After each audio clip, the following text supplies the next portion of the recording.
Hello. Last session has given us the analytical and theoretical framework, as well as the necessary background to critically evaluate sport for peace initiatives. In this session, we will take a closer look at some examples around the world that are using sport for peace. We will start our tour in my homeland and will review some of the efforts made in Israel-Palestine to address the protracted conflict through sport. Then, we will discuss the internal struggle in South Africa in the post-apartheid era and how sport can and is playing a part in bridging the divide. Sri Lanka is our stop in Asia.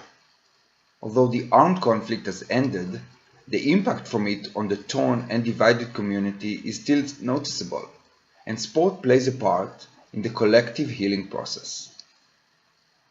Our last stop around the globe will be in Central America, where in 1969 we have the only documented time in history when football played a role as a catalyst for war. Lastly, we will take a look at the role that professional sports teams are playing in generating social impact as well as efforts for peace. Let's start with Israel and Palestine. The Israeli-Palestinian conflict is the one dearest to my heart, obviously.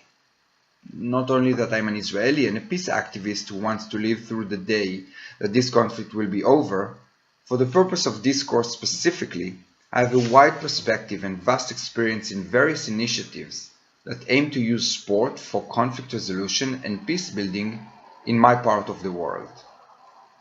Let me first give a very quick overview of the conflict. Israel is the world's only state that its dominant religion is Judaism, which can be perceived also as a national identity. Palestinians, the Arab population that hails from the land Israel now controls, refer to the territory as Palestine and claims a state on all or part of the same land. The Israeli-Palestinian conflict is over who gets what land and how it's controlled. Though both Jews and Arab Muslims date their claims to the land back a couple thousand years, the current political conflict began in the early 20th century.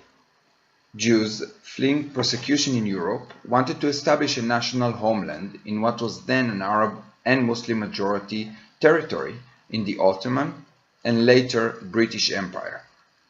The Arabs resisted, seeing the land as theirs. An early United Nations plan to give each group part of the land failed, and Israel and the surrounding Arab nations fought several wars over the territory. Today's lines largely reflect the outcomes of two of these wars, one waged in 1948 and another in 1967. The 1967 war is particularly important for today's conflict, as it left Israel in control of the West Bank and Gaza Strip, two territories home to large Palestinian population. In addition, 21% of Israel's population, excluding the West Bank and Gaza, is Arab and comprised of Muslims, Christians, and other non-Jewish minorities, all of which have Israeli citizenship. Today, the West Bank is nominally controlled by the Palestinian Authority and is under Israeli occupation. This comes in the form of Israeli troops who enforce Israeli security restrictions on Palestinian movement and activities, and Israeli settlers, Jews who build ever-expanding communities in the West Bank that effectively deny the land to Palestinians. The primary approach to solving the conflict today is the so-called two-state solution that would establish a Palestine as an independent state in Gaza and the West Bank, leaving the rest of the land to Israel. Though the two-state plan is clear in theory, the two sides are still deeply divided over how to make it work in practice. Many organizations have used sport as a tool for peace in the region since the early 90s, and in particular in conjunction with the Oslo Accords peace process. I have led sport-based initiatives as means for dialogue between Palestinian and Israelis of these non-profits, the Paris Center for Peace and Mifalot. In addition, I'm familiar with the work of other organizations that use similar methodology, and that includes Football for Peace, Peace Players International, Maccabim Association, Budo for Peace, Ultimate Frisbee, Seeds of Peace, and other local initiatives. In a presentation my former colleague and successor, Tamar Chai-Segiv, gave, she laid out some of the findings from an evaluation study conducted by Professor Gal Harmat on a program that I, and later Tamar, was heading.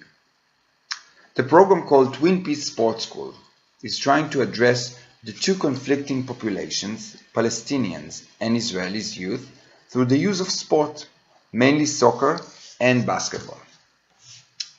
I was part of the Paris Center for Peace, an NGO that uses the European model of bringing conflicting populations through civil society activities, people-to-people approach, and enhancing engagement through a common interest. The Paris Center has various departments. Each one represents a field of collaboration between the two nations: economy, agriculture, health, culture, etc. In staff meetings, my colleagues used to tease me once in a while. What does sport have to do with peace? It is not serious enough. Sport will never solve the conflict. It is nice to have and not must have, etc. But, in fact, our project has proven that sport is a very effective tool to foster a humanization effect of the so-called other side. Sport's inclusive nature, cultural sensitiveness, community-based and easy and compelling pooling factor has enabled our program to increase awareness of coexistence, educate, and form a sense of shared identity, even temporarily. In Israel and Palestine, sport teaches valuable life skills, bridges cultural divides, is a vehicle for social mobility, and builds civil society regardless of the encounter between the two groups. When the two conflicting parties meet, the in-group factor takes precedence, and it has the ability to build a new temporary identity, a new in-group. One of the highlights of our project was the Mini World Cup, where Palestinian and Israeli kids were playing in mixed teams under the flag of their favorite nation from around the world, in a joint effort to win the cup, together as a team. One immediate observation was that no matter if you are Palestinian or an Israeli kid, everyone wanted to play for Brazil. The Twin Peace Sports Schools taught us that peace is a natural result of community empowerment. Through dialogue and play, we are able to lessen social tensions, give sense of normalcy, and as a result, cope with the abnormality, which is the conflict. Our project has faced serious, understandable obstacles, and we were hoping to address or remedy them by providing concrete solutions. To an environment that faces prejudice and racism, we offered humanization in return. The pressing realities of the ground, such as checkpoints and rockets, we created an alternative reality, equality and normalcy in return. Political inclinations were addressed by people-to-people approach. Language and cultural barriers were met by knowledge and narrative. Finally, the fear factor, which is the demonization of the other side, was countered by building trust. The evaluation concluded that this project, one of the few in the world in an active war zone, is probably the only chance to meet the other side. It breaks down stereotypes and is highly relevant to the needs of its community.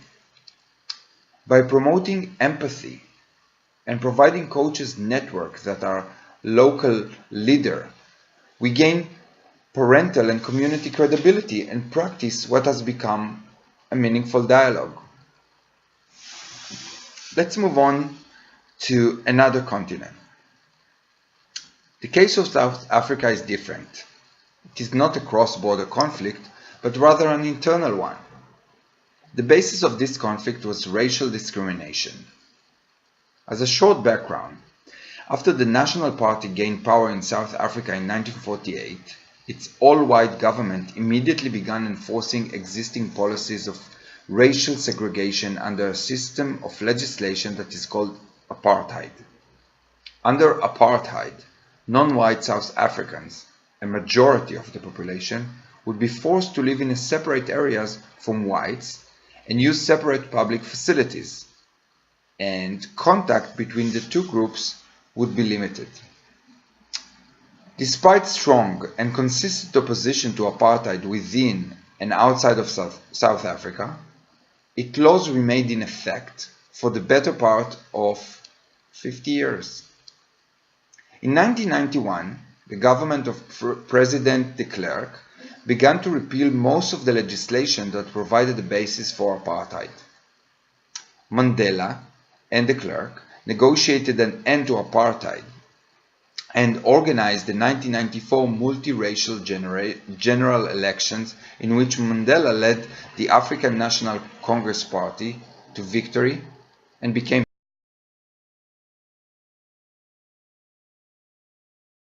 the abolishment of the apartheid regime.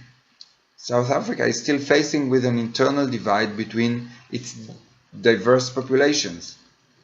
As a sport-loving nation, it had fertile ground for the use of it as an opportunity for community development and peace building. Kane's article demonstrates the importance of sports in finding new narrative as a tool for social integration and nation building in South Africa. She argues that although sport might be a means of non-verbal communication, language plays a major role in South Africa, in the sense that as an unintentional subtext, it indicates that the speaker belongs to a particular group. As a solution, she offers multilingual coaches, trainers, and teachers who are essential to the promotion of multiculturalism. Based on contact theory model, greater contact between cultural groups and communities should be taken into place. Such an initiative, if properly recognized and structured, would foster understanding across cultures and build cohesion between communities. Accessibility is a key factor for peace building through sport. Kane argues that access to participating in sport activities remains restricted for Black South Africans in ways that white South Africans do not experience. One reason for this state of affairs was the influence of the apartheid system and the lack of facilities in African townships, which in turn offered few opportunities for the development of the range of leisure time activities enjoyed by wealthier communities. Another factor is the traditions of some communities themselves, particularly as these relate to the activities allowed and not allowed for women.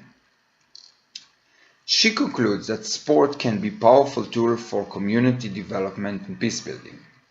Sport can underpin and celebrate diversity. However, we need to be cautious of making false claims for sport or raising expectations that cannot be met. On its own, sport cannot reverse poverty or prevent crime or violence, solve unemployment, stop corruption, and respect human rights. If we are to build a better future for all, we must not be afraid to engage in some very difficult self-reflecting and evaluation. For those who are interested in further exploring what has been done in South Africa and who are the main organizations on the ground, I would suggest taking a look at the tremendous work of this organization: Africaid, WizKids United, Altus Sports Vuma, Oasis, Grassroots Soccer, and Kick for Life. They are all great example of grassroots initiative that are successfully implementing the important factor that came presented in our article.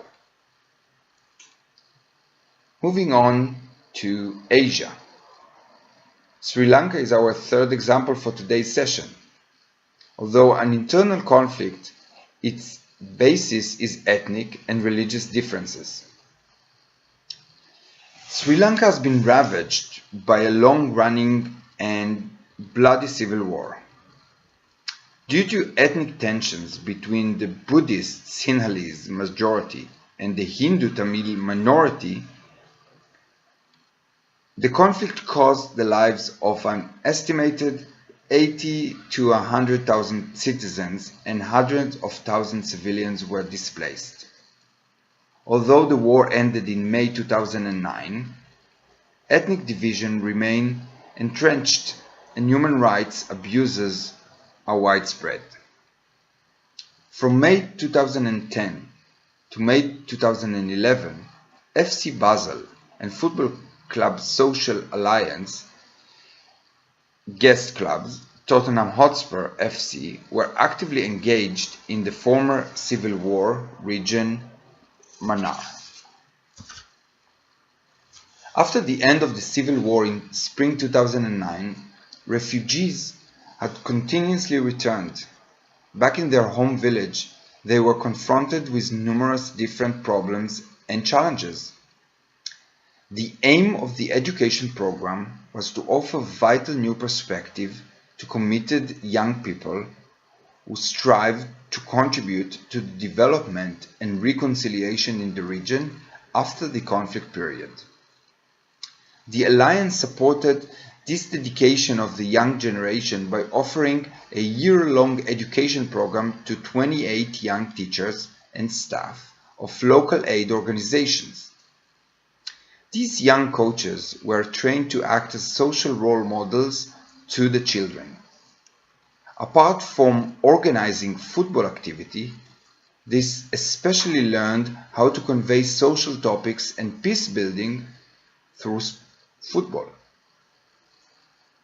A thorough evaluation of the first program in Sri Lanka revealed that the 28 young coaches passed on the education to around 80 peers. Their outstanding social work sustainably benefited some 1,400 children. Based on the successful results in Mannar, the Football Federation of Sri Lanka proposed to implement a second coaching education program in Batticaloa and Kalumanui in the east of Sri Lanka in 2013.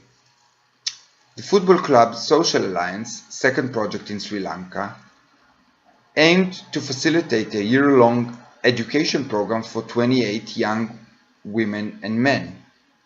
The coaching education program focused on the education, empowerment, and motivation of the young coaches to become proactive and socially engaged members of their communities, as well as contributors to peace building and reconciliation. Additionally, the project aimed to bring together young people from the two different districts. Due to different cultural and religious backgrounds, exchanges among young women and men in daily life seemed limited. The inclusion of women and the promotion of mutual understanding between women and men, as well as boys and girls, therefore formed an integral part of the program. The evaluation from the second program in Sri Lanka revealed that the 28 young coaches passed on the education to 65 peers, ultimately benefiting more than 2,000 children. Let's move on to Central America. The Football War, or La Guerra del Fútbol, also known as the Soccer War or 100-Hour War, was a brief war fought between El Salvador and Honduras in 1969. Existing tensions between the two countries coincided with rioting during the 1970 FIFA World Cup qualifier. The war began on July 14, 1969, when the Salvadorian military launched an attack against Honduras.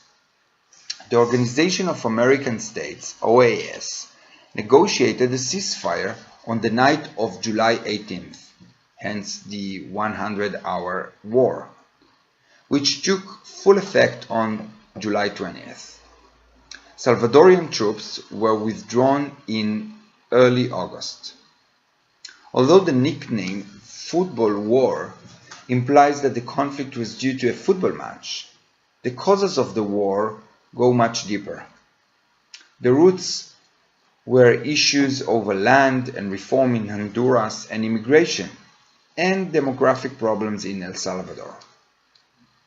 On June 28, 1969, the day a playoff match was to take place in Mexico City between the two countries, El Salvador dissolved all diplomatic ties with Honduras, stating that in the 10 days since the game in El Salvador, 11,700 Salvadoran has been forced to flee Honduras.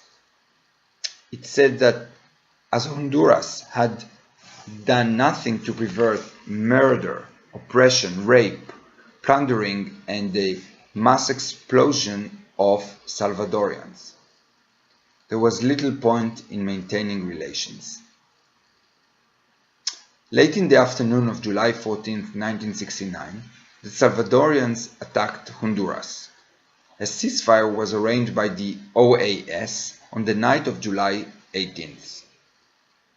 11 years after the war, the two nations signed the peace treaty on October 30, 1980, and agreed to resolve the border dispute over the Gulf of Fonseca and 5 sections of land boundary through the International Court of Justice. What can we learn from it? Nothing really. Sport is often used as a sign of peace, normalization, reconciliation, and truce, like in the days of ancient Greece, the Christmas truce in World War I, etc. But when conflict is about to emerge, like in this case, the simplest trigger for an international exchange, such as football, can spark the violence. Those examples are a great segue to our last topic of the session, which is the role sport teams play in peace building and their contribution to social impact. As discussed earlier, line between sport for development and development of sport is sometimes blurred. However, as we've seen at the Sri Lanka example, when professional sports team, local organization, and even national federation collaborate, a holistic approach can be made. Professional sports teams around the world are leveraging their brand and resources to better their communities and build programs with social impact missions. Professional sports teams are identifying the powerful impact their brand has on members of their community. And as fan-based organization, their success relies on peace building a strong and engaged community. In the Wharton School MBA project, Lisa Alexander, Liz Evie, Kat O'Brien, and Melissa Torres Buendia have researched the impact of professional sports teams on sport for development and peace.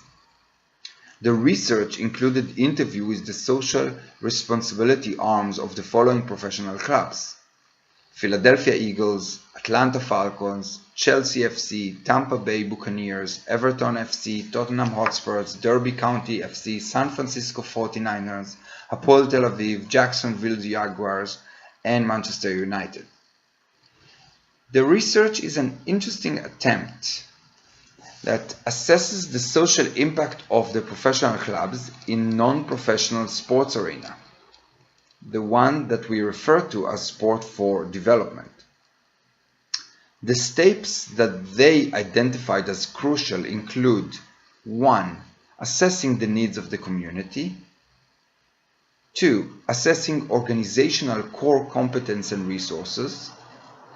3. Is the critical role of partnership in measuring and sustaining impact and the necessity of backwards induction. And 4th, selection of impact initiatives, grant making, direct service, or a hybrid approach. And 5th, leveraging the brand. What do you think? Does a professional sports team has what it takes to impact the community at large and move it towards peace building and reconciliation? In order to conclude our session, I want to provide a brief summary. In this session, we went around the world and took a closer look at some different examples of using sports for peace. The examples weren't different from each other only by their geographical context, but also internal versus external conflict, active conflict versus a post-conflict situation, and a grassroots initiative versus an external aid. We also carefully examined the role professional sports clubs are playing and can play in community-based initiatives as well as in peace building. At the next session, Professor Galamat will explore with you a successful case study of peace education through sport that enabled dialogue based on equal mutual grounds. Thank you.